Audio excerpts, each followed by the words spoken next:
and this is the astrological forecast for the sign of Capricorn for the year 2020. It's a whole year forecast and it's for a whole sign, so obviously I can't expect everyone to agree with this, but I will do my best to cover most birthdays, if not all of them. And Capricorn, this year is going to be one of the most interesting years of your life. Some signs are having it really easy. Some signs are having a really quiet time. You are not either of them. This is the only time in your life in 2020, regardless of your age, it is the only time in your life when you're going to have Jupiter and Saturn and Pluto all in your sign over the vast majority of the year. And there will be isolated periods where there will be other planets as well. Now, there are certain specific timings here. For a start off, there is no new moon in Capricorn this year, not in 2020. That's because there was a new moon in Capricorn at the very end of December in 2019, and there'll be another one at the start of January in 2021. But there is no new moon in Capricorn this year. There is a full moon. It's taking place on the 5th of July. It is a partial eclipse of the moon. It's minor. 13.5 degrees of Capricorn, and it's particularly impacting on those of you born around the 4th and 5th of January, but not in a way that's significant. Mercury is going to be in Capricorn from the start of the year through to the 16th of January, and then at the end of the year Mercury will move back into Capricorn on the 20th of December. Venus doesn't touch Capricorn over the coming year.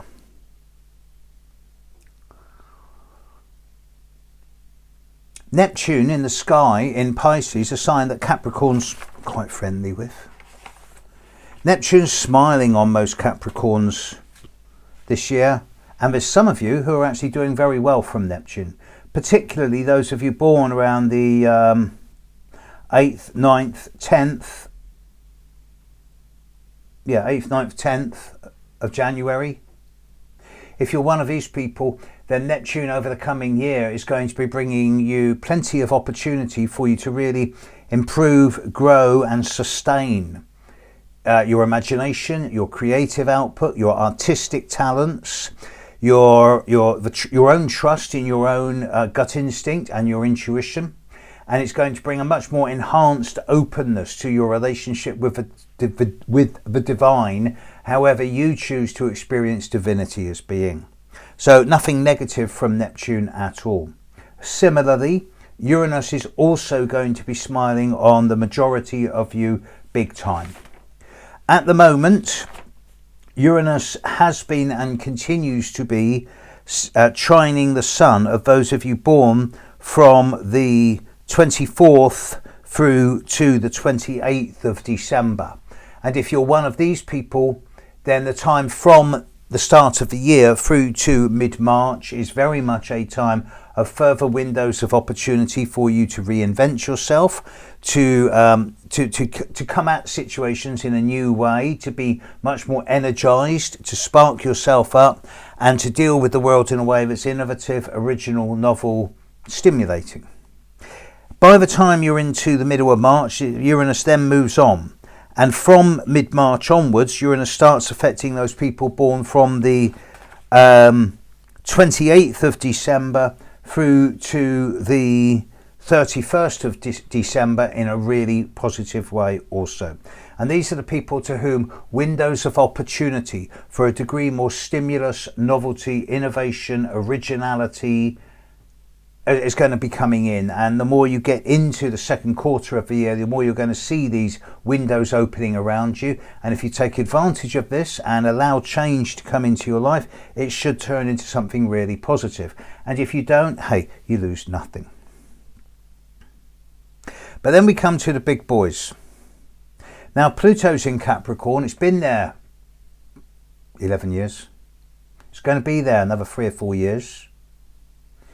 And over this coming 12 months, Pluto's going to be directly impacting on the sun sign of those people born, one or two of the people born on the 12th, but certainly on those born on the 13th and 14th, maybe one or two on the 15th, but definitely the 13th and 14th of January.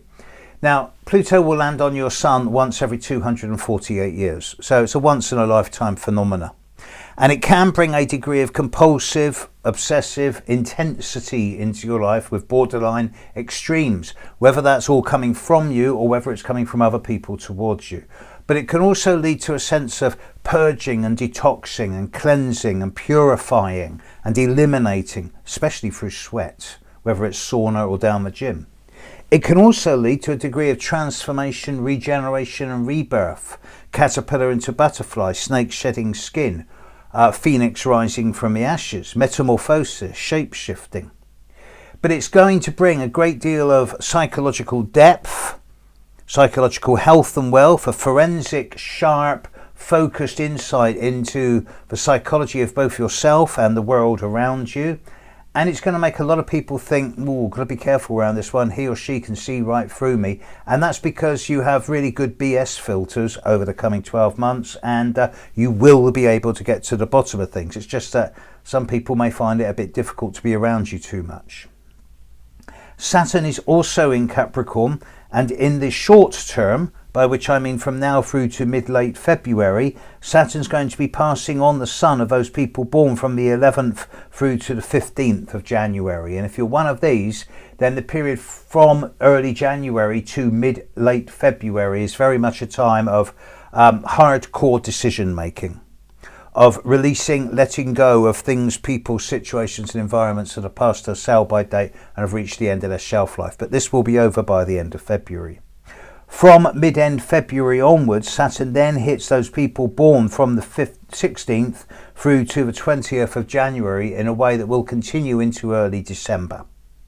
And this is a 9-month period of streamlining, letting go of things, people, situations and environments that are past their sell-by date and have reached the end of their shelf life. And this is not so much loss as much as it is clearing the decks so that when the future comes in, it doesn't have to negotiate old baggage. Now, what you can do if you're one of these people born in the last 10 days of Capricorn, from say the 12th of January onwards, you can either bitch and whinge and complain and whine about how hard you're working, how tired you are, how unsupported you feel, and why is my life so crap? Or you can get stuck in, put your nose to the grindstone, 3 steps forward, 2 steps back, do everything the hard way. And if you do this, you will put in place roots and foundations which will then act as the basis for the very long-term future. So it's worth doing. This is what Saturn says, do it the hard way. But Jupiter is also in Capricorn. Now in the short term, Jupiter's landing on top of the sun of those people born from the 28th of December through to say the 8th of January between now and mid-February. And these are the people who could actually let things get out of hand and go over the top in the short term over the next 6 to 8 weeks. So you know, quality beats quantity when it comes to experiences here. Don't go for that which offers the most, go for that which offers the best. Those people born from the 8th through to the 18th of January, well, Jupiter's going to be on your sun from late February through to basically mid-November of next year, and it's going to bring growth and expansion, but this can be in terms of waistline, overdraft, but it can also be in terms of optimism, hope, faith, belief. And particularly the time of September, October, November should be a time of, well, opportunities for a bit of fortune and happiness, holiday for example.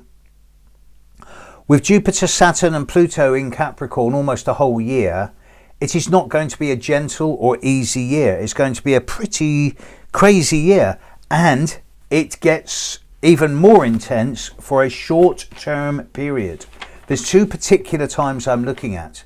There is the Saturn-Pluto conjunction around the time of the 10th through to the 15th of January, the second week of January, and that's likely to be pretty extreme for a lot of people, especially Capricorns.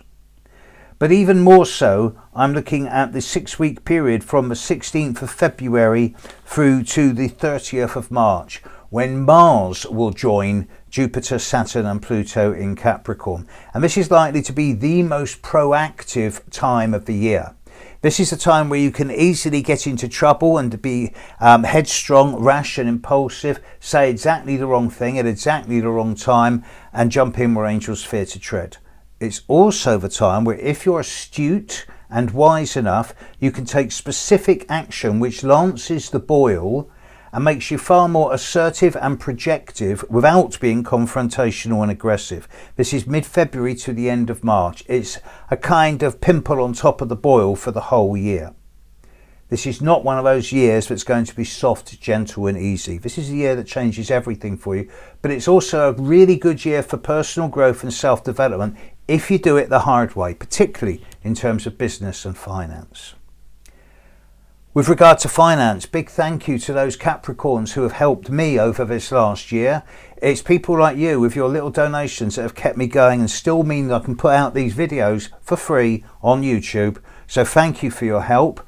And I'm never going to charge for this annual stuff and the other stuff I put on YouTube. It's always going to be free.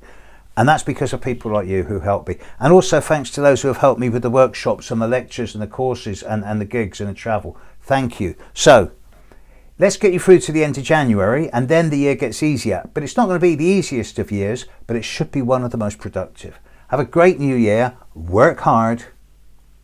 Cheers. Bye now.